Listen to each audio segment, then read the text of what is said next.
वक्ता हा कोण्या व्याप्तीत बोलतोय? करुणा रस आहे का, विभत्स रस आहे का, कोणता रस आहे? कुठल्या रसात वक्ता बोलतोय? त्या रसामध्ये जर प्रमाण म्हणलं तर त्याचं नाव भजन्या, आणि त्या रसात जर प्रमाण नाही म्हणलं तर तो तमासगीर. विठाला विठाला.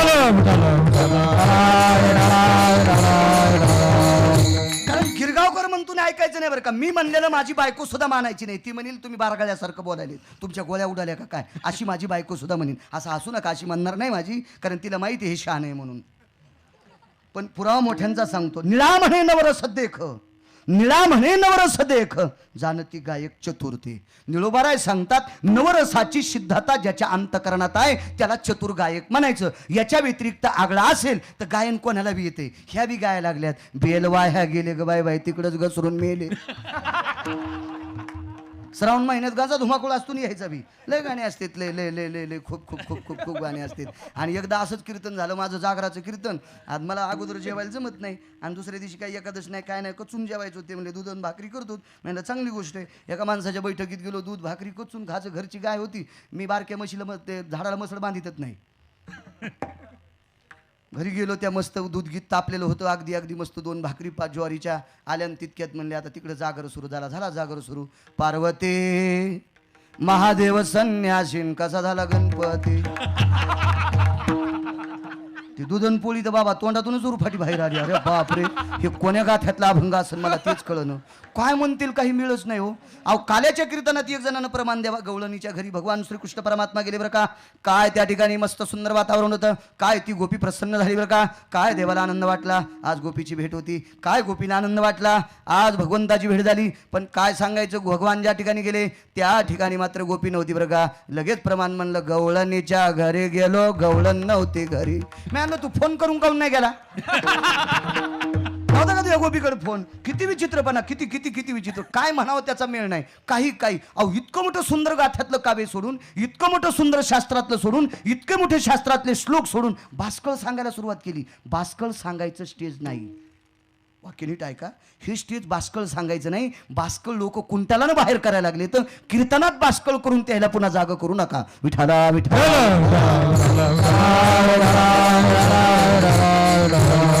आई अभंग पंढरी जाऊ प्रेमानं नाहू. झाला पंढरी संताचा मेळ. वाजे मृदंग टाळ वरी काही काही. टाळ वाजता मृदंग रंगला भजनात पांडुरंग. दीदी तेरा किती तुम्हाला विलय वळवळी सुटली होय इथं. विठाला विठाला.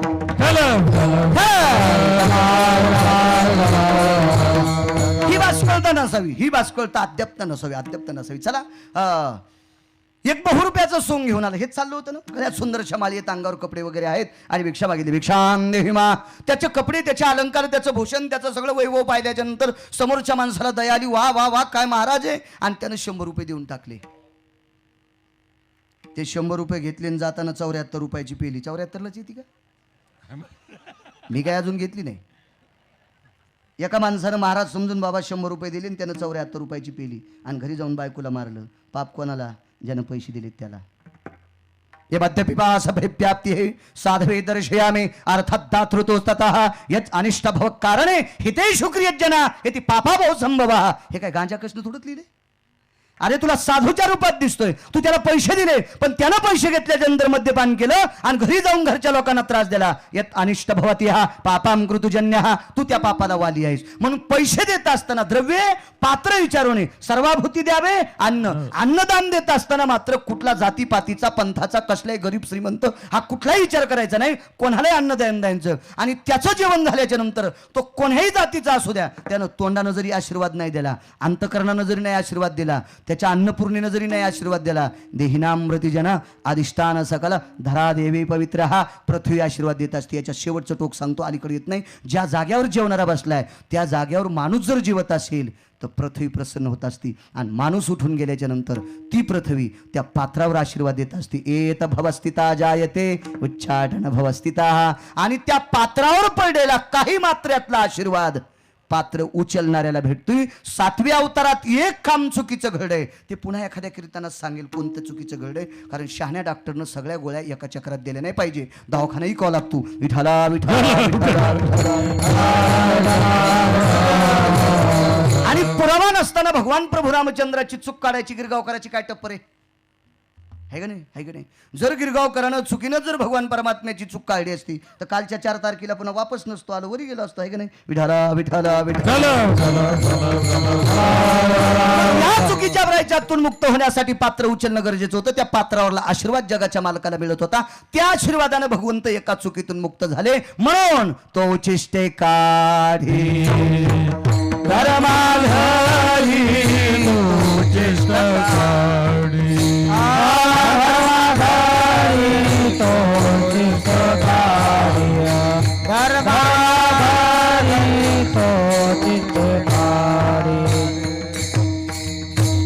ब्रह्मांड उतरंडी ज्याची विच्छे घडी तो उचिष्टे काळी धर्माघरी.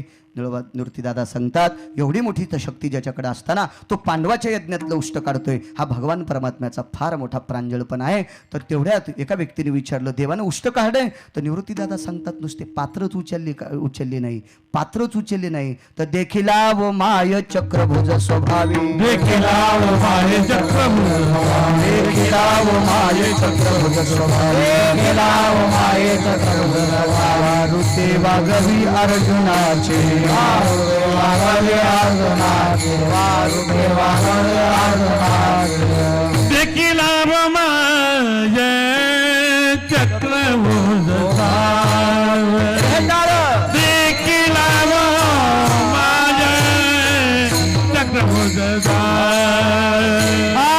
देखिला चक्रभुज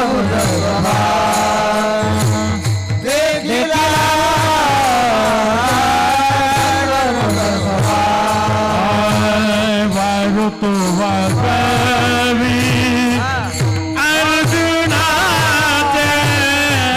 वारुते वागवी देखिला व माय चक्रभुज स्वभावी, देखिला व माय चक्रभुज स्वभावी,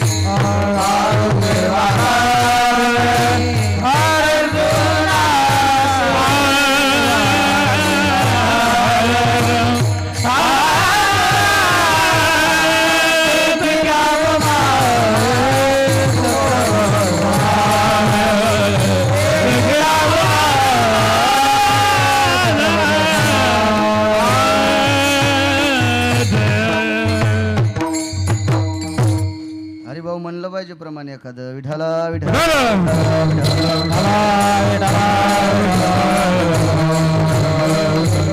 देखिला व माये चक्रभुज स्वभावी वारुते वागवी अर्जुनाचे. दुसऱ्या कडव्यात पाहू आपण, जगाच्या मालकाच्या हातात सुदर्शने. त्याच्या सुदर्शनाला जर आज्ञा दिली बाबा आणि सांगितलं हा प्रांत शिल्लक ठेवायचा नाही, तर त्या प्रांतात गवताची पात सुद्धा शिल्लक ठेवत नाही, तर झाडाची माणसाची काय कथा. ही ज्याच्या सुदर्शनात ताकद आहे. आणि एवढं मोठं सुदर्शनधारी तो वारुते वागवी अर्जुनाचे. सिद्धांत त्याचा असा आहे की एका व्यक्तीनं प्रश्न केला, देवानं घोडे का धुवावे?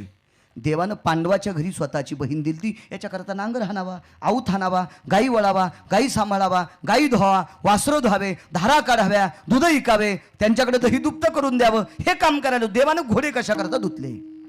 एका महाराजाला विचारलं, का हो देवानं अर्जुनाच्या घरचे घोडे कशा करता धुतले? काय सांगायचं महाराज, तुम्ही उद्या माझ्या राम भागवतात या. गेलो मी काला लवकर केलं आणि त्याच्या भागवतात गेलो, लागलीच बसलो. ऐका महाराज, देवानं घोडे कशा करता सांभाळे? काय त्या अर्जुनाला युद्धाचा नाद होता बरं का, आणि युद्ध करण्यासाठी रथ असतो बरं का, त्या रथासाठी घोडे असतात बरं का, आणि मग ते घोडे चपळ असावे, घोडे म्हणले त्या ठिकाणी जावा, आणि मग अर्जुनाला जय प्राप्त व्हावा, याच्याकरता घोडे तयार असावा. म्हणून जगाच्या मालकानं अर्जुनाचे घोडे धुतले. वाचून सांगा जाय रे, माणसं मरतेन रे. असं काही सांगत असते तू, आगावपणा आहे नाही, मूर्खपणाचं डोके. पुरावाच हा माणसाला शास्त्र म्हणायला ते सांडावे, ते राज्यही तृण मानावे. शास्त्रात जे जोपासते आपल्या संत वाङ्मयामध्ये महात्म्यांनी ऋषीमुनींनी, हा संप्रदाय वेद प्रणिते, हा संप्रदाय ऋषी प्रणिते, हा संप्रदाय पुराण प्रणिते, हा संप्रदाय महंत प्रणित आहे. म्हणून याच्यात चुकीचं बासकळ बोलणं चुकीच्या गोष्टी आहेत. विठाला विठाला असतील मिळालेल्या वेळामध्ये 2-3 पुरावे मांडण्याचा प्रयत्न करतो, वेळेत कीर्तन सोडतो. रावण मारला गेला बाबा. रावण मारल्याच्या नंतर रावणाची लंका बिभीषणाला देऊन टाकली. भगवान एका विमानामध्ये बसून अयोध्येला परत आले. त्या विमानाचं नाव होतं कामग नावाचं विमान. 14 विमानापैकी ते एक विमान होतं. 14 विमानापैकी ते एक विमान होतं. त्या विमानाचं नाव होतं कामग नावाचं विमान. त्या कामग विमानामध्ये प्रभू रामचंद्र बसले, परत आले. आणि परत आल्याच्या नंतर आनंदाचा सुस्कार सोहळा, अयोध्या आनंदी झाली. काय ते काय आनंद त्या अयोध्येत, किती लोकांना आनंद, किती कौशल्याला आनंद, किती सुमित्रेला आनंद, कैकेला सुद्धा आनंद झाला बरं का. नंतर तिच्याही लक्षात आलं आपण चुका केल्यात, पण उशिरा लक्षात आलं सगळं गेल्याच्या नंतर. आणि मग इतका आनंद, इतका आनंद, इकडं लंकेमध्ये बिभीषणाला आनंद, खूप आनंद, खूप आनंद. पण कैकेयीनं आनंदाच्या भरात प्रभू रामचंद्राचं एके दिवशी मन जिंकलं आणि प्रभू रामचंद्राला विचारलं, श्रीरामा, म्हणे सीता 6 महिने 27 दिवस अशोक वाटिकेत होती. सीता रावणाच्या अशोक वाटिकेमध्ये 6 महिने 27 दिवस होत्या. वारुते वागवी अर्जुनाचे. अर्जुनाचे घोडे जगाच्या मालकाने का धुतले, का सांभाळले, का पुसले, त्यांची चर्या का केली, त्यांना चारा वगैरे वैरणदाना का दिला, याचा पुरावा निवृत्तीदादांचा मी तुमच्यासमोर मांडतोय. रामा म्हणे 6 महिने 27 दिवस सीता अशोक वाटिकेत होती. जी. लंकेपासून अशोक वाटिका किती लांब होती? प्रभू रामचंद्राने विचारलं. ते अंतर मला मारुतीला विचारावं लागेल. आज हनुमान जयंती ना, मी हनुमंतरायाला विचारेन. लागलीच निरोप केला. मारुतीरायाने अंतर सांगितलं. आई साहेब, एवढं एवढं अशोक वाटिकेचं लंकेचं अंतर एवढं एवढं होतं. बरं, ठीक आहे. रावण कधी कधी तिथे गेलता? मारुतीरायाने सांगितलं ते विचारावं लागेल. पण ते मेला ना आता. त्याला विचारलं असतं तर ते मेला. विचारायचं कोणाला? नाही, ज्या सांभाळायला बायका होत्या त्यांना माहीत असेल ना रावण सीतेकडे किती वेळ चालता. कारण हाडातून पापी होती कैकेयी. हाडातून हाडातून. कातड्यातून पापी असणाऱ्या माणसाला नीट करता येतं. मनानं पापी असणाऱ्या माणसाला नीट करता येतं. पण हाडातून पापी असणाऱ्या माणसाला संभाजी बाबा नीट करता येत नाही. हाडातून पापी. आणि कैकेयी हाडातून पापी होती. हाडातून हाडातून हाडातून. कारण कैकेयीवर जो दोष पडला होता ना बाबा, तिच्या आईचा पडला होता. कैकेयी ही अशोपती नावाच्या राजाची कन्या होती. अशोपती नावाचा राजा एकदा जेवायला बसला आणि जेवता जेवता त्याच्या ताटात मुंगी आली आणि मुंगीनं त्याच्या ताटातला भाताचा कण तोंडात धरला आणि ते भाताचा कण घेऊन ती मुंगी बाहेर गेली. बाहेर गेल्याच्या नंतर तिकून तिला एक मुंगी भेटली आणि त्या मुंगीने विचारलं, गावरान तुपात माखलेला भात आहे. आता राजा जेवायला म्हणलं ते घासल्याटात खाईन का? तो राजा आहे ना, सार्वभौम राजा होता अशोपती राजा. अशोपती नावाचे राजे बरेच झाले बरं का, पण हा अशोपती वेगळा. राजा दशरथाचा सासरा हा अशोपती वेगळा. कारण नंतर कोणी म्हणे त्याच्याकरता आधीच वकालत करून टाकतोय. हे अशोपती जेवायला बसले, ज्याच्या ताटातला मुंगीचा भाताचा कण मुंगीनं घेऊन गेला. समोरून मुंगीने विचारलं, कुठून भात आणलास? बाहेर अशोपती इथे हा हे ना भक्तव्य अन्नपूर्णा असतदेवच्या. अशोपती नावाचे राजे बाजूला जेवायला लागलेत, त्यांच्या ताटातून भाताचा कण आणलाय. समोरून येणाऱ्या मुंगीने हे वाक्य मुंगीचं ऐकल्याबरोबर तिने विचारलं, लाज वाटत नाही तुला? एवढा मोठा राजा जेवायला, जेवता जेवता त्याच्या ताटात प्रवेश केला. अगं त्यानं जेवून उठल्याच्या नंतर हजारो मुंग्या जगत्याल, इतकं ताटाला खरकट चिटकलेलं असतंय. मुंगीचं पोट असतंय किती, आणि तू राजा जेवत असताना त्याच्या पात्रात प्रवेश केलाय. तो सार्वभौम राजा होता, त्या राजाच्या पात्रातला भात उष्टा केला. तुला लाज वाटत नाही? एक मुंगी आपल्यावर किती प्रेम करते. या प्रेमानं राजा गदगदित झाला आणि राजा हसू लागला. तर राजा हसत असताना त्याच्या पत्नीनं प्रश्न केला, संभाजी बाबा, की तुम्ही हसले काऊन? बाबाजी, पत्नीनं राजाला प्रश्न केला, तुम्ही हसले का? कैकेयी पापी का? याच्यावर मुद्दा. आणि मग सांगतो वारुती वागवी अर्जुनाचे, तुम्ही हसले का? त्यानं सांगितलं, मी सहज हसलो. सहज म्हणजे का हसले? तुम्ही कशा करता हसले मला तेच सांगा. आता मुद्दा आलाय बघा. मगाशी वर्णन केलं ना की कर्कशा बायको असली की जिवंतपणी मसन वाटाय, जिवंतपणी.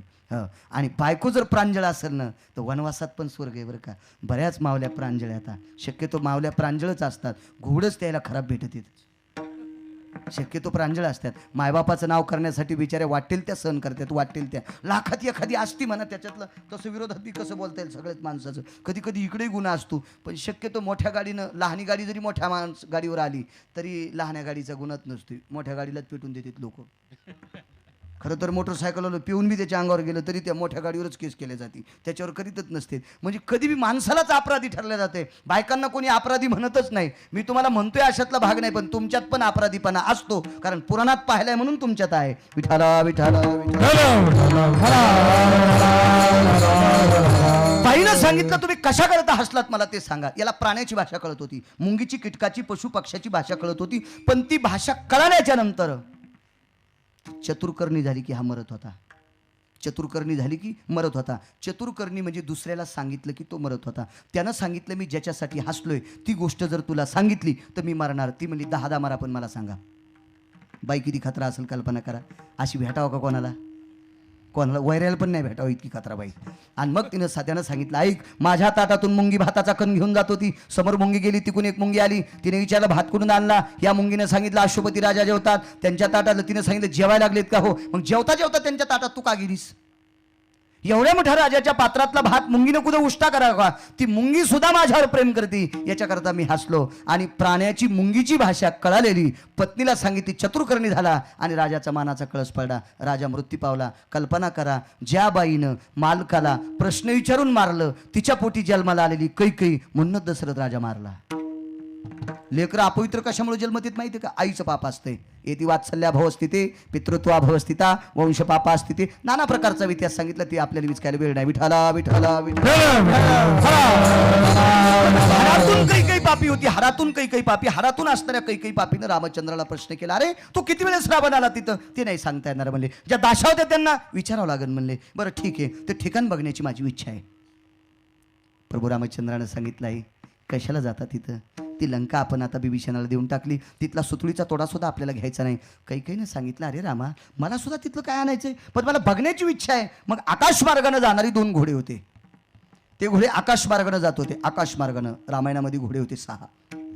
एका ठिकाणी 8चा उल्लेख आलाय, पण मला ते समोरचे 2 कोण्या पुराणात येत अजून सापडले नाही. आणि ज्याचा मला पुरावा सापडत नाही का ती मी कधीच बघ करत नाही. विठाला विठाला विठाला. आणि मग ते 6 घोडे, त्याच्यापैकी 2 घोडे रथाला झोपले. त्या रथामध्ये कैकेयी बसली. घोडे हे अंतःकरण स्पर्शी होते. अंतःकरण स्पर्शी. एक जण म्हणला अंतःकरण स्पर्शी या शब्दाचा अर्थ काय? घोड्याच्या पाठीवर थाप टाकायची आणि त्याला सांगायचं लंकेत जायचं. घोडे तिथं नेत होते. घोडे तिथं नेत होते. बाबा एका विज्ञानवादी माणसाने मला प्रश्न केला, महाराज जरा बहकवल्यासारखं बोलू जाऊ नका. घोड्याच्या कानात सांगितलं घोडे अयोध्येतून लंकेत कसे जातील? मी म्हणलं ते अंतःकरण स्पर्श होते, त्यांना कळत होतं. असं कसं कळलं? मी म्हणलं तुला मला टाईम आहे एके दिवशी, त्या दिवशी कीर्तन रद्द झालेलं आहे, त्या दिवशी तू घरी तुला जीव घालून पुरावा देतो. त्याला घरी बोलिलं. घरी बोलल्याच्या नंतर सांगितलं घोडे मेले चेतन येत का जड येतं? ते म्हणलं चेतन येतं. मग चेतन घोडे किती पावरबाज असतात हे तुला नंतर सांगल. TV सजीव का निर्जीव? संभाजी भाऊ निर्जीव टीव्ही ना, किती मोठी असू द्या, भिताडा एवढी असू द्या, बारकी असू द्या, कोणती असू द्या, ब्लॅक अँड व्हाईट असू द्या, कोणती असू द्या, टीव्ही निर्जीवत ना. सजीव कशी म्हणता येईल? निर्जीव वस्तू आहे. सजीव जर म्हणावं तर अशी दाबल्यावर रडावून तिनं अशी मुरगाळली तर रडती का? नाही. सजीव निर्जीव आहे. मग निर्जीव टीव्ही आहे. आता एक असा एका कंपनीनं टीव्ही काढलाय, पापनं हल्ल्याबरोबर चॅनल बदलत आहे. पापनं हल्ल्या, मी गांजा उडून नाही आलो बरं, माझ्या गोळ्या नाही उडाल्या. कालच्या अपघातात माझ्या डोक्याला मारत नव्हतं, त्याच्यामुळे गोळ्या खायचं कामच नाही पडलं. चुरा झाली ती गाडी खूप. मी आणली होती गाडी चांगली, यायच्यात पैशावर. त्यानं पुन्हा दिली कंपनीवाल्यानं, मला दुसरी दिली, जशाच तशी दिली ती, त्याबद्दल काय दुमत नाही. पण डोळ्याचे पापण हल्ल्याबरोबर टीव्हीचं चॅनल बदलतोय. ते मला काय नावाची गोष्ट आहे? मग विज्ञान किती वरी गेलंय? त्याला म्हणलं पांछटा, अरे निर्जीव टीव्ही जर डोळ्याच्या पापनानं तिचं चॅनल बदलत असेल, इतकं विज्ञान पुढे गेलंय, तर त्या काळामधला दशरथ राजा सामान्य असेल का रे? ते काय गाढ हो सांभाळणारा थोडाच होता? त्याच्याकडचे घोडे कसे असतील? इथे चक्षुभवा स्थित मन भेगाश्चायते पवनाधिष्ठित भास्करो तेजकांती येते पवना भोजा येते यांनी अश्ववेगा जे येते. एवढे मोठे अश्व तत्वनिष्ठ होते. किती विज्ञान पुढे गेले. आता डोळ्याचं पापण हल्लं की चॅनल बदलते. मग त्या काळात दृष्टीची ताकद होती. एक जणानं मला असाच प्रश्न केला, महाराज कासवीच्या पिल्या दृष्टीचे भोजन, कासवाचे पिले खेळत खेळत येते, थकले की आईच्या डोळ्यात बघते, आई त्यांच्या डोळ्याकडे बघितली की त्यांना दूध मिळते. म्हणजे आईनं नुसतं मुलाच्या डोळ्याकडे बघितलं की त्याच्या रेंजमधून दूध मिळते. हा पुरावा इथं लावायचा. जसं टीव्ही डोळ्याच्या पापणानं जर टीव्हीचं चॅनल बदलत असेल, तर कासवीने पिल्याच्या डोळ्यात बघितल्याच्या नंतर का दूध मिळत नसेल? हा मोठा सिद्धांत. विठाला विठाला विठाला.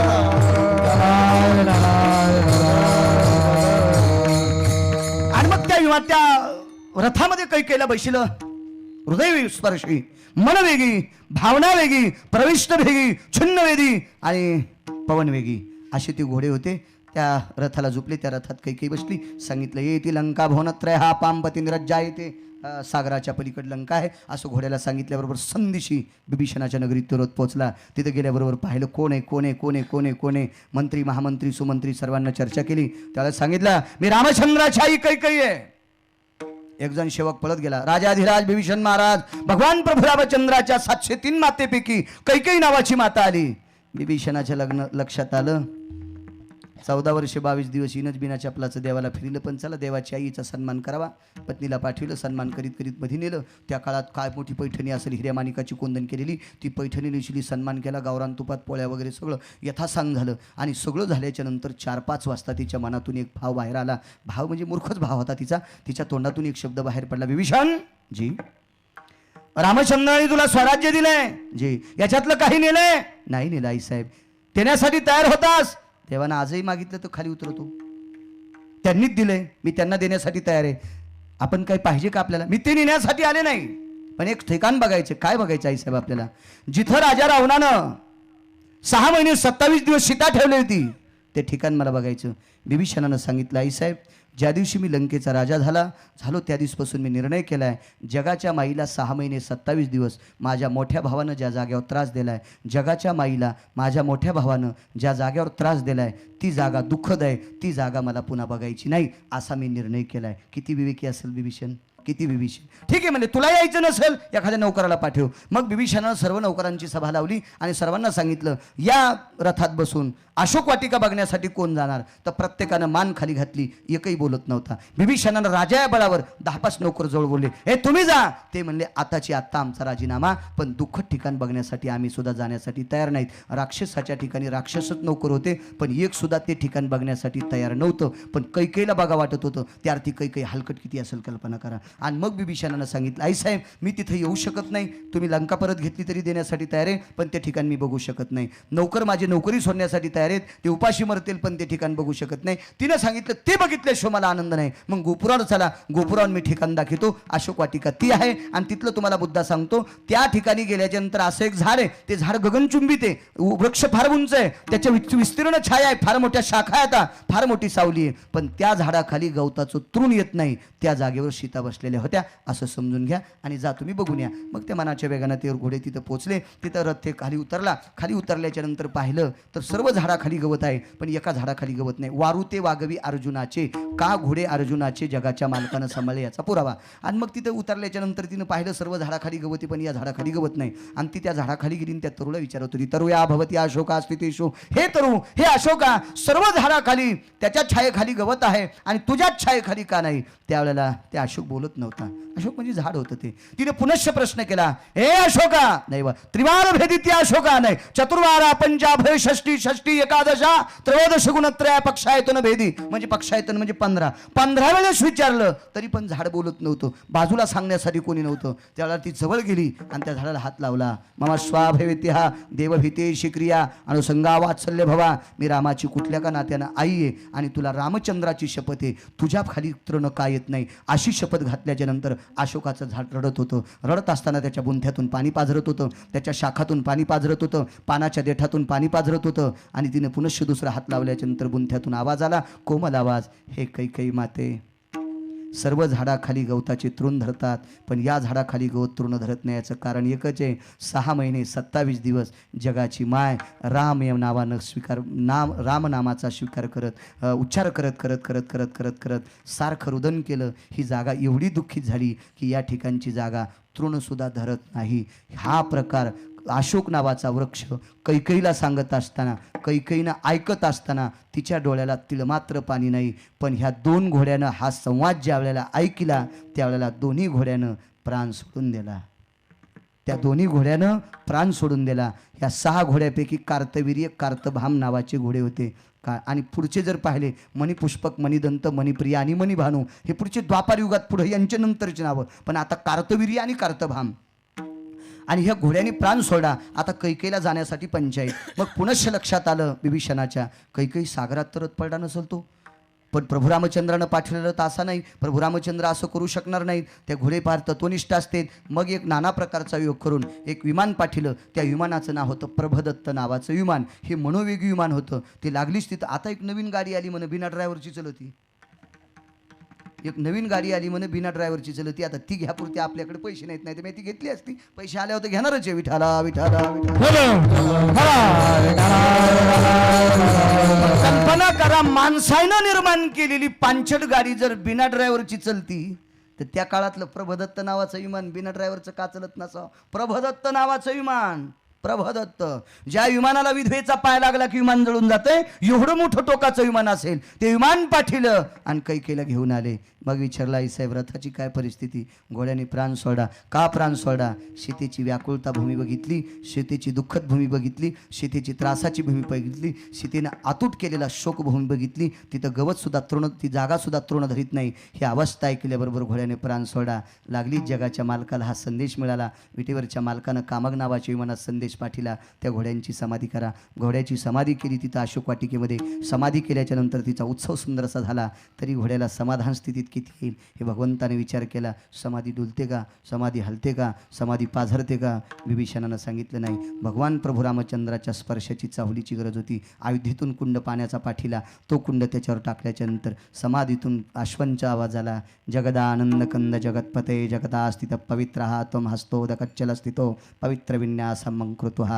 हेच वाक्य विभीषणानं जशाला तसं संस्कृतमध्ये लिहून त्याच विमानामध्ये परत अयोध्येला पाठिलं. जगाच्या मालकानं सांगितलं सीते तू जिथं शोक केलास ते ठिकाण बघितल्याच्या नंतर घोड्यानं प्राण सोडाय. पण घोड्याला आपल्या स्पर्शाची अत्यंत गरजेचे. मी तिथं जाऊ शकत नाही. लोकांचा गैरसमज होईल. आता श्रद्धेने आपण लंका दिली, सुतळीचा तोडा घेतला नाही आणि पुन्हा लोकांचा गैरसमज होईल. प्रभू रामचंद्र गेले ते आरती बिभीषणाकडून गठुडं बांधून आणलंय. याच्याकरता मला नकोय. मग आशीर्वादाची स्थितभूमी सोडली. हे आश्वांनो, अरे सीतेला त्रास दिलेली भूमी पाहिल्याच्या नंतर तुम्ही त्यागाच्या उद्दिष्टी उतरावा आणि प्राण सोडावा. इतका आमच्या कुळाविषयी तुम्हाला स्वाभिमान आहे, सार्थ स्वाभिमान आहे. फार आमच्या कुळाविषयी गर्व आहे, फार आमच्या कुळाविषयी आत्महित आहे आणि तुम्ही प्राण सोडता. इतकं तुमचं त्यागाचं प्रतीक आहे. तुम्ही दोघं मणिपुष्पक आणि मणिदंत या नावानं द्वापार युगामध्ये अर्जुनाच्या दारात जन्माला येतात. मी पुढे द्वापार युगामध्ये सुंदरस द्वारकेचं राज्य करीन आणि तुम्ही मागच्या अवतारात आमच्यावर केलेले उपकार आता तुम्ही फेडू शकत नाही.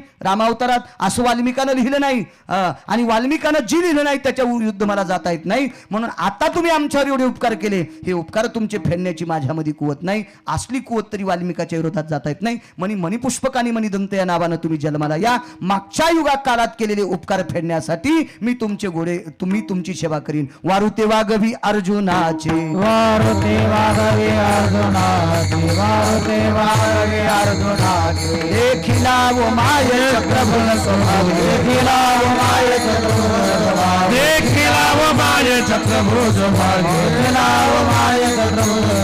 वारुते वागवी अर्जुनाचे, वारुते वागवी अर्जुनाचे.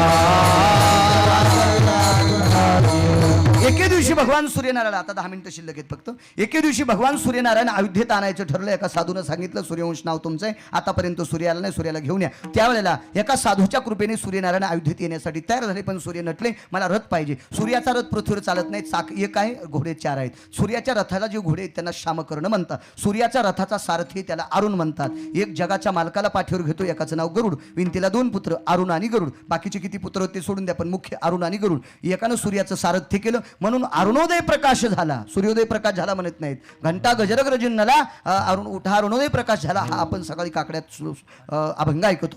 म्हणून हा अरुण सारथी, त्या अरुणाला पृथ्वी तलावर रथ आणता येत नाही, हा सिद्धांत आहे. मग आता रथ आणण्यासाठी पाठीला 56 कोटी घोडे सुंदरसे होते. 56 कोटी घोडे होते, फार सुंदर. या सर्व घोड्यांना तबेलेवाल्यांनी सांगितलं चला अश्वांना उठा, भगवान सूर्यनारायण आणायला जायचंय. त्याला सर्व घोडे पटापट खाली बसले. सूर्याला आणायला जायचं त्यावेळी ते आपण जळून जाऊ, घोडे खाली बसले. आता पलीकडे 6 घोडे होते, त्याच्यातल्या 2 घोड्याला झुंपलं आणि यांच्यापासूनच न्यायचं होतं. पलीकडून तर भिंत पाडू शकत नाहीत. या घोड्यापासून चालल्या, हे बसलेले घोडे सर्वांनी विचारलं का रे कुठे जायचंय. सूर्यनारायण आणायला जायचं. वेगळंच सांगतोय. तर बाकीच्या घोड्यांनी त्यांना विचारलं का रे सूर्यनारायण आणायचं आहे म्हणजे एखादा काय पुढारी गिडारी थोडाच आणायचा आहे.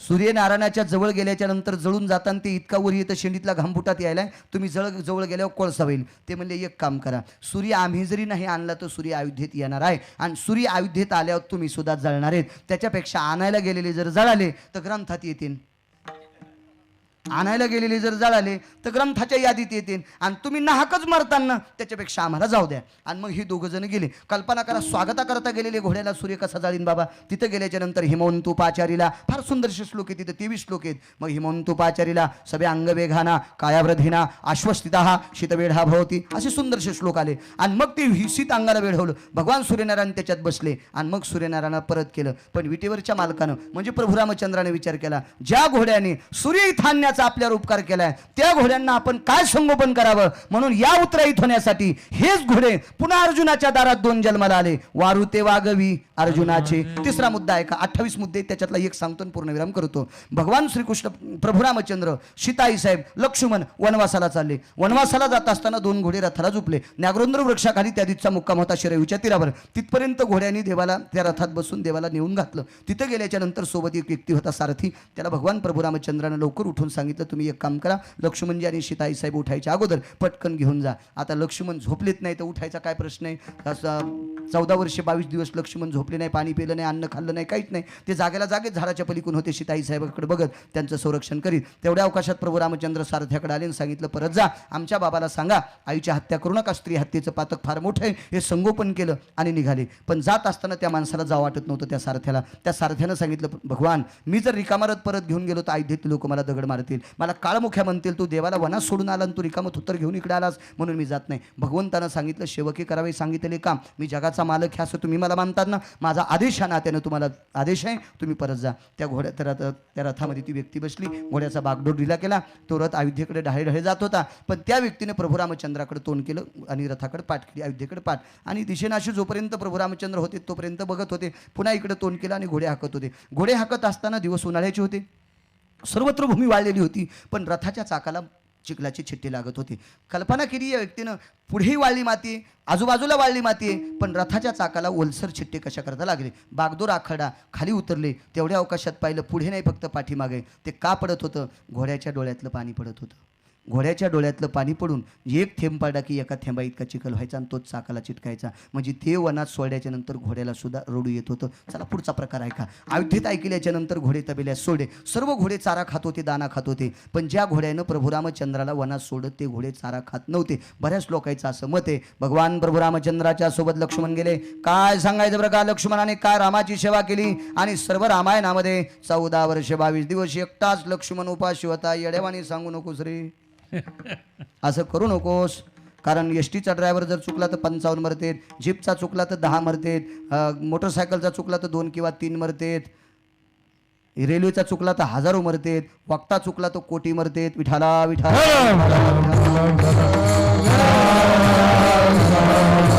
कारण भगवान प्रभू रामचंद्र वनवासाला गेल्याच्या नंतर माझ्या वाचनात आले 23 दिवस 23 लोकांनी 14 वर्ष 22 दिवस अन्नाचा कण घेतला नाही. केवटम निराहारेशो हे रिक्तम हृदय भवा, तो सुद्धा उपास होता, केवट सुद्धा. फार फार फार फार पोटवत असा सिद्धांत. हे घोडे अयोध्येत आल्याच्या नंतर दाना घेत नव्हते. वाटेल ते प्रयत्न तबेल्याने केला दाना देण्याचा, पण ते दाना घेत नव्हते. घोड्याला दाना लागतोच बरं का, मी घोडी पाळलेली आणि त्याच्यामुळे मला माहिती आहे. हो, हे गाड्या घेणं कोणाला सोपं, घोडीले अवघड असती.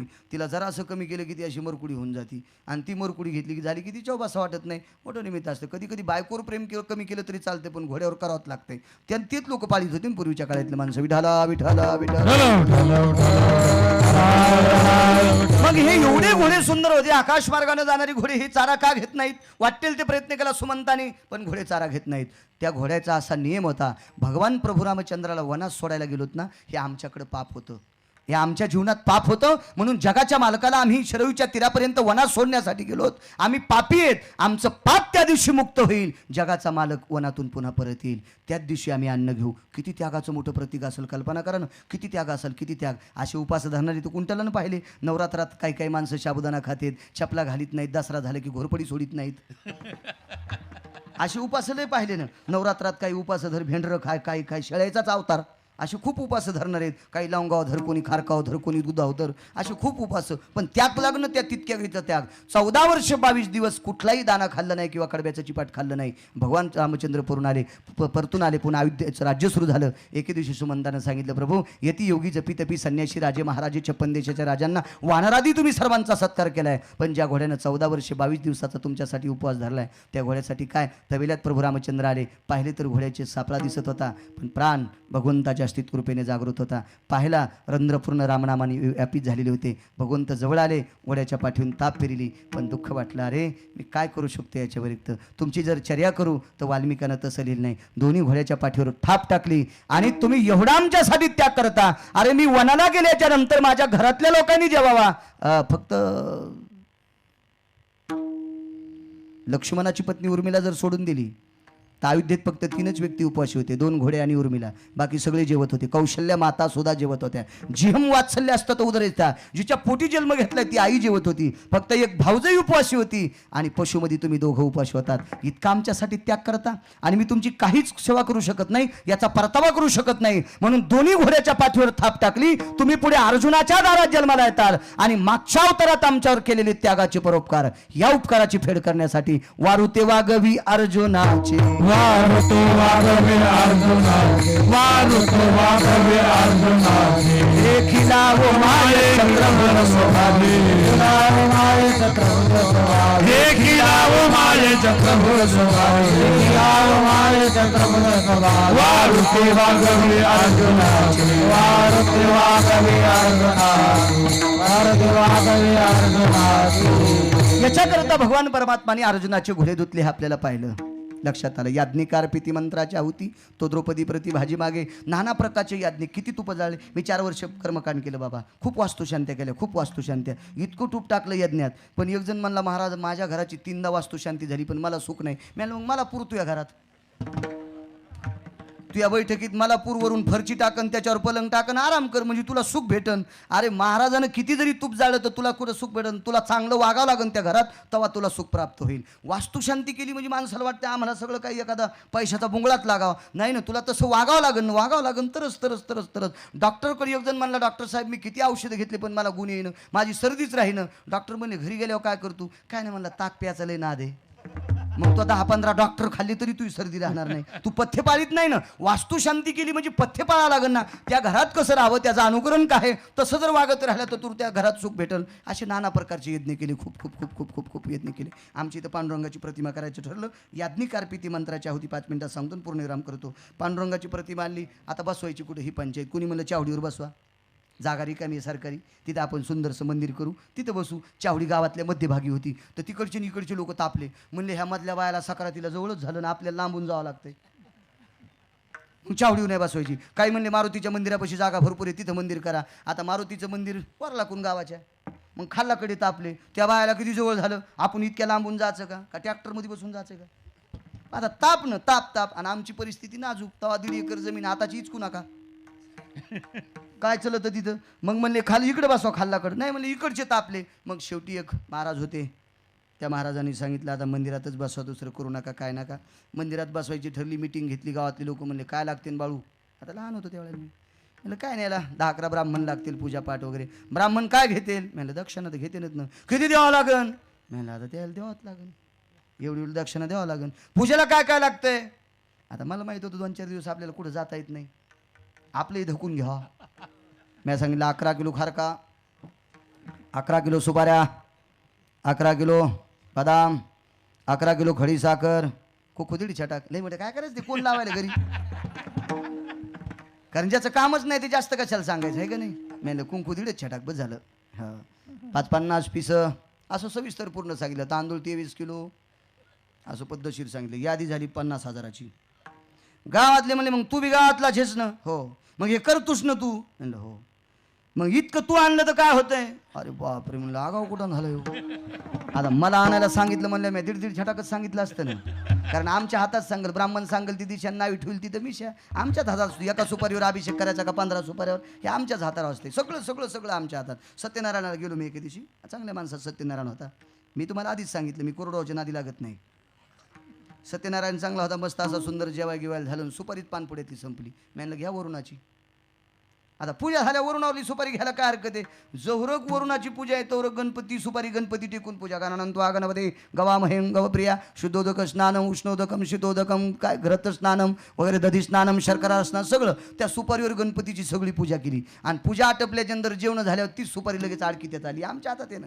पण तुम्हाला नाही कापता येतो. अरे बापरे गणपतीची सुपारी कशी कापाव आम्ही सांगावं ती दिशा सगळं. आता मलाच जर हे सामान आणायचं होतं तर मी 2-2, 3-3 छटाकाव किलोवर भागीला असतं ना.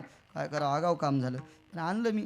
आमचं सामान बी वेगळंच असतंय. तुम्ही जे खाता ते खोबरं एकीकून काळं आणि एकूण ढवळं असतंय. पूजाचं दोन्हीकून काळं असतंय.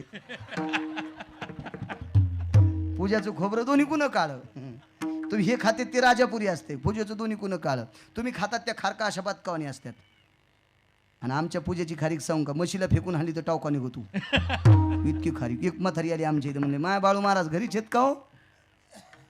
ती म्हणजे माझ्या घरीच असन ते कुठं जाईन आज कीर्तन नाही उन्हात तानाचं घरीच मरत असेल. आता बाई गावातली बाई होती ती मधात आल्याबरोबर लगेच पाय पडीन 50 रुपये दिले. आता ती गण मला बाळ्या म्हणली पण आता कुठं 50 विरोधात जातील ना. मी काय नाही म्हणलं. म्हणलं बाळ्या म्हण नाही तर मेला म्हण काही म्हण. आणि तिने एक नातू काढायला आणला होता सगळं. म्हणजे महाराज दाशाच्या पोरीचं जमच ना आता मायाच्यानं जमत असतं बाई. सोयरिकी जर माय हातान झाले असतात मी घरी बसल्याच बसलं असतं. हिला कलेक्टर भेटन हिला तहसीलदार भेटन हिला नायब तहसीलदार भेटन बनलं बनलं घरीत ना आपल्या हातात असतं वे. याला आमका आमका जप करावं. ती बाई पाया पडीन 500 रुपये दिली नाही पडली मी सांगायला लागलो तुम्हाला. तुम्ही म्हणताल खरंच करतं काय हे दृष्टांतापुरतं सांगायला लागलो. आणि मग सोबत नातू आता 500 रुपये दिले. मग आमच्या घरच्या म्हणलं एखादी 2-4 खारका द्या. आता ती महाराजाची बायको तिने एकच दिली. एवढं नका असू तितका नाहीच करायला बाजार मग खारीक दिली त्या पोराजवळ. 7-8 दिवसाला त्या बाईच्या नातीचं जमलं ना बाबा.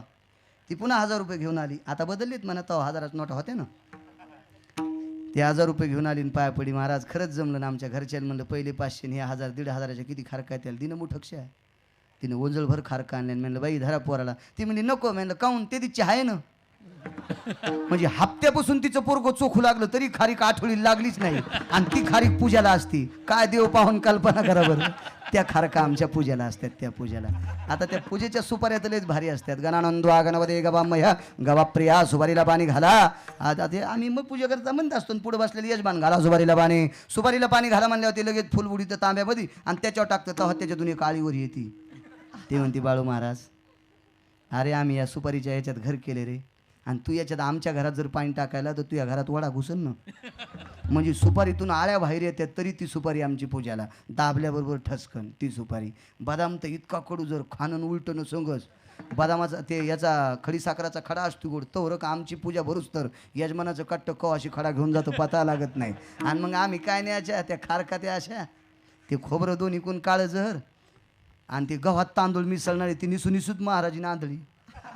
आणि एक पीस असतो ते पूजेला टेकला त्याला उदबत्तीचे भोकडं त्यानं काय माशा धरावं का. ते काय झंपर शिवताय ना टोपरं बेतं कोणी कुणा मोजा दिडी तर हिनं तिला तिनं तिला ते पीस फक्त घरं फिरायच्याच कामी असतो. घरं फिरायचा त्या पिसात आणि मांजरात काहीच फरक नसतो. ते पिसा असे सगळे असे मोठे असतात ते साहित्य आमचं. चला मागणी तर इतकी मोठी असते. यशंदेही धनंदेही पुत्रंदेही राहा बाबा काय बघायचंच काम नाही. रेल्वेच्या डब्यासारखीच मागणी असते फार मोठी. मग आता हे सगळं साहित्य आणलं पूजा मांडायचं ठरलं. आता बाहेरचे लोक बोलले 11. आता ते बाहेरच्या लोकांना माहीत होतं यालाही मंत्र येत होते. मी म्हणलं नाही बाबा गावात मला जमत नाही. लोक म्हणतील यानंच केलं सगळं तुम्ही तुमचं करा. पुन्हा दक्षिणाला चाक आणायची ती. आणि मग ही पूजा गिजा मांडली हवन गिवन केलं. आमची शेजारीन आली आमच्या घरी म्हणली महाराजांनी तुम्हाला कधी कीर्तनाला नेलं का नाही. आता शेजारीने हीच केल्यामुळं महाराजांनी विरोधात गेली. ती म्हणली बाई ते मला कवाच संग नेत नाहीत. आता महाराजनी संग नेत जावं का. जत्राला लग्न कार्याला याला ठीक आहे वा देवदर्शनाला कीर्तनाला रोज बायको संगत नाही हवंय. एडपटपणा असतो. आता कुठं नादी लागावं पण त्या शेजारीने हीच केलं. बऱ्या बायका चांगल्या असतात बरं का पण एखादी शेजारी 9-10 घरी इस्तू टाकी ती. हो बऱ्याच बायकाला वायला निघा वाटत नाही बरं का पण इतक्या शेजारनी विचित्र इतक्या इचारणी. सकू कुठे गेली की तू सासू माय सप्ताह चालू आहे नारळी सप्ताह गेल्यात भागवताला. कधीच जात नव्हती बाई. आमदा काय नाद लागला काय माहीत चालल्यात भागवताला. बाई तिला कहा देव आवडत नव्हता ग सकू तू या सासूला. पण कशी देवाच्या नादी लागली. काय दिसत होती सकू तू लग्नाच्या आधी बाई. लग्न झाल्यावर 2 महिने कशी टरबुजावानी तू हे घालन ते कशी दिसायची ससू बाई. काय तो वैभव होतं अशी रस्त्यानं चालली म्हणजे लहानशी हत्तीन चालल्यावानी चलत होतीस बाई. पण तुझ्या सासून तू भोगा पाडा बाई. काय तुझ्या नवऱ्याची पण परवड. लाईन आली की उसात त्याच्यात रानडुकरात इतकुसा फरक नाही बाई. हे सखीच्या कानात औषध भरलं आणि सखी पाडव्याला व्हायला निघली ना. अशा बायका शिकणार इथं तिघी जणी तुम्ही उठा उठा, तुम्ही लय सुनायला फुकले, उठा उठा तुम्ही उठा. राहू द्या बाबा आहेत आजचे दिवस एवढ्या बरं, मरण एखादी मरण मरण मरण असं नका शिकी जाऊ. असे कुंट्याला ना कीर्तन ऐकले ते मला काही कळत नाही, त्याला खरंच घाम येऊ लागला. अशा शेजारनी शिकणार, अशा शेजारनी विचित्रपणा असतो. ती शेजारीने आमची इथं आली म्हणजे माय तुम्हाला कवत नाही नेलो का कीर्तनाला. कायच करा बाबा, मी तिकडे नेमकं धोत्र गित्र घालू आलो. तेवढ्या अवकाशात आमच्या घरचे त्याला फुसफुस फुसफुस बाई मला कधीच नेत नाहीत, कधीच नेत नाहीत. ती शेजारीन म्हणली माझ्या गावात धुपटण हे म्हणत चल यज्ञाला धुपटण म्हणली ती शेजारीन म्हणली माझ्या गावात गाजा धुपटण निघणारे चल तू. आता ते आमच्या घरचे बी आले, मी म्हणलं जाऊ दे कशाला येते. ती म्हणली बाई ह्या चला म्हणाले तुम्ही मला कवत नेत नाहीत. मी म्हणलं चल हो गावातली गावात. लक्ष्म्याजवळ आल्या त्या महालक्ष्मी. आता महालक्ष्मीला लाडू करीत असतात. आता आम्हाला भागवताला आलेली डाळ आम्हाला कुठे विकत आणायची बाबा. भागवताला हरभऱ्याची डाळ अशी ती धुतली घेतली, जरा कुकू कुकू लागलेलं होतं म्हणून ती धुतली. हळदी कुंकू हे ते मिसळलेलं असते. 7-8 किलो डाळ धुतली आणि वाट्यावर वाळू घातली. आणि आमच्या घरी तिकडं आमच्या घरचे आले तिकडं यादनी कारपी ती सांगतोय आताची यादनी कशी. तिथं आल्याच्या नंतर मग बसले. आता ते देवप्पा म्हणले महाराज करा सुरू. नाही म्हणलं करा सुरू, करा करा तुम्हीच पाहुणे माणसं आहेत, तुम्हीच मंत्र सुरू करा. ते म्हणले नाही महाराज तुम्हीच सुरू करा. मी लगेच सुरू केले. पंचगंगा वाणंज प्रियदान नमः हे दे रुक्मिणी पांडुरंग देवता हे द्यादिष्टम सकल सीता भयप्याप्ती जाय दे कुमुदिन सकल हे ते यक्ष किन्नर गंधर्वचारण विद्याधर लोकपाला दिग्पाला चारुहासा परमहंसाना सकल सीता जांबुदिबे असे सुंदरशे सुंदरशे मंत्र सुरू झाले. पण मंत्र सुरू झाल्याबरोबर महाराजीनं आमच्याकडे बघू लागले. तिला माहिती कोण्या बाईला आपल्या मालकाची आवड असती ना, कोण्या मालकाची आवड असती. काय माझे मालक मंत्र म्हणालेत. पण पोटात कसं दुखलं माहिती आहे का. घरजवळच होतं मंदिरापासून. जी हरभऱ्याची डाळ वाळू घातली का ती घरात ठेवून यावानं ही तशी झाली. आणि महादेवाला सोडेल ढवळी काय हरभऱ्याची डाळ खाऊ लागली. आता एक तर पूजेला साहित्याला पैसे कोणाचे गेलेत माझे. गावातली गावात दक्षिणा घेता येते का नाही. आणि 5-7 किलो हरभऱ्याची डाळ बी गाय खाऊ लागली. पोटात दुखू लागलं ना, काय करा. मंत्र लगेच बदलले. या नावद सकल सिद्धा आदिती ढवळी गायम हरभऱ्याची डाळम बक्षती बक्षती दत्रा विजय ये गोष्ट क्रियाजना सकल स्थिता हा असे हे मंत्र म्हणले. आता हे ब्राह्मणाला कुळ लागले पण आमच्या घरच्याला काहीच कळलं ना. ब्राह्मण हुशार होते, मी येडपाटायला कशाला बोलील. तत्वनिष्ठ ब्राह्मण होते. ते म्हणले इतका बाळू महाराज हुशार, पण हरभऱ्याची गाय आणि ढवळी गाय यात मंत्रात नाहीत ना. हे म्हणायला कसं काय, हे का म्हणत असेल, कशामुळे म्हणत असेल. पण पुन्हा प्रसंग कसा झाला. दुसऱ्या ब्राह्मणाने त्याला चिमटा घेतला. हे रगिले याच्या नका नादी लागू. त्याचे असं झालं याच्या नका नादी लागू म्हणजे रगिले याला काही म्हणू नका तुम्ही. आता ते माझ्या पोटात तुटू लागलं. 9-10 किलो हरभऱ्याची डाळ भिजून वाळू घातलेली. कायच करा. आणि घरचे नुसतीच पाहू लागले. मी लगेच सुरू केलं. या तो भूत सकल जिदेना पवित्रा विधिव्रतेन तत्रा सिद्धाधिजायते आपांबति निर्भयो येन कुबप्रियाणाः ढवळी गायम हरभऱ्याची डाळ. ते माणसं तर म्हणले हा असं खाऊनच म्हणत असेल बाबा. हे कशा करता म्हणत असेल, येडपटे का काय. पण ते काय बिचारे काही म्हणत काहीच म्हणत. आणि घरच्याला काही सुधरत न काय म्हणाले. आता एक हातवारे असतात मंत्रामध्ये, हातवारे असतात. निधियांबदे भवजन यद भवत्तिदाना येत सकल जायत प्रिय प्रतिदन हे येदापम पद निराया सव्यप सव्यासित कालाय श्रवणेंद्रिया भव चक्षुणा येत क्रिय भवजाय हरभऱ्याची डाळ ढवळी गाय तत्रा सिद्धो भजते. मी घराच्या वाट्याकडे असं बोट केलं तरी मिळ बस रेंजच नाही. काय करू, अर्धी डाळ तर गाईनं चपका लावलाय. त्याच्यावर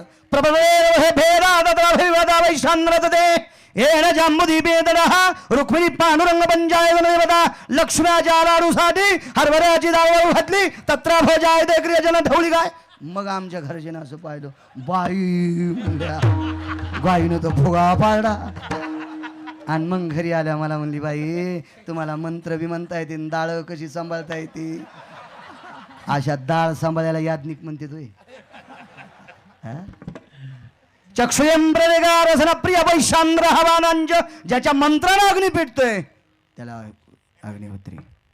असे लोक बेजारे तावत्या टाकता टाकता स्वप्नात नाही देव.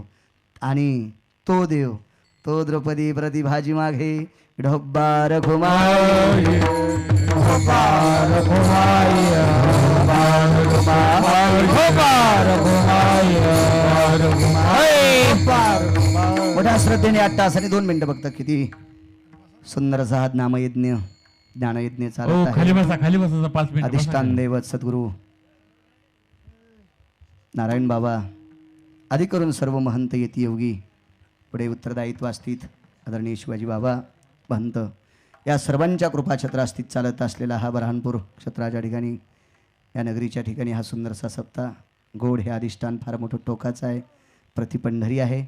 फार मोठं वर्णन करावं तितकं थोडं काय त्यांचा महिमा वर्णवार हरिभक्त थोर भूमंडळी काय वाणू आता न पुरेवाणी मस्तक चरणी ठेवी तसे हा एवढा मोठा अधिकार संतांचा. आणि हे वैभव या परमपावन गावामध्ये आले. ज्या गावामध्ये नारळी सप्ताह होतो आणि ज्यांच्या काळात होतोय ती माणसं नशिबान असतात. आता याच्यानंतर या गावात कधी नारळी कधी सांगता येत नसते, ते खूप दिवसाच्या नंतर. पण ज्यांच्या काळामध्ये नारळी सप्ताह त्या गावातले हयातीतले जेवढे माणसं असतात ते नशिबान आहेत. त्यांनी असं समजायचं की आम्ही प्रत्यक्ष 7 दिवस वैकुंठात आहेत, प्रत्यक्ष भगवंताच्या सानिध्यात आहेत. भगवंत ज्यांच्या सानिध्यात असतो त्यांना संत म्हणतात. आणि ते संतांची गादी ज्या गावात येत असते ते गाव प्रत्यक्ष वैकुंठ असते. असं परमपावन हे सुंदरसं वैकुंठ ही भूमी ही प्रतिपंढरी महाराजांच्या अधिष्ठानानं परिपूर्ण स्थितीत आहे. म्हणून तुम्ही सर्व गावकरी धन्य आहात. आणि सुंदरचं आयोजन गोड गुणीजन मंडळी याही बाजूचे सर्व मस्तक माझा पायावरी वारकरी संतांच्या सर्व तारखेच्या संदर्भात सतत संभाजी महाराज संपर्क करत राहिले. आदरणीय सन्माननीय पूजनीय प्रातस्मरणीय पूजनीय बाबाजीसुद्धा स्वतःहून एका ठिकाणी मी 13वीच्या कीर्तनाला वर्षश्राद्धाच्या कीर्तनाला आलो. तिथं बाबाजी स्वतःहून आले, भेटले. खूप आदरातिथ्य. एवढा सन्मान एवढा आदर एवढी लिनता. मला असं वाटतंय 4-2 अभंग पाठ असणारा कोणाच्या पुढं वाकत नाही. पण तोंडावर वर्णन करणं हे असं एखाद्या वेळेस वेगळी भाग वाचेल. पण मी असं कोणालाही चोमाळणारा माणूस नाही. एवढ्या मोठ्या अधिष्ठान इथे अमरपती हा भय स्थिती ज्या येते व्याप्ती सुद्धा कालीन पवित्रता या वैभवाचं अधिष्ठान या टोकाचं दायित्व असताना सुद्धा एक सामान्य व्यक्ती दर्शन घेतल्याच्या नंतर त्या व्यक्तीचं दर्शन घ्यावं. अत्यंत शांतीब्रह्म एकनाथ महाराजांच्या नंतर नम्रता कुठं बघायची असेल तर ती आदरणीय बाबांकडे बघायची. आदरणीय बाबांकडे बघायची. एवढी मोठी नम्रता की ती नम्रता मोजण्यासाठी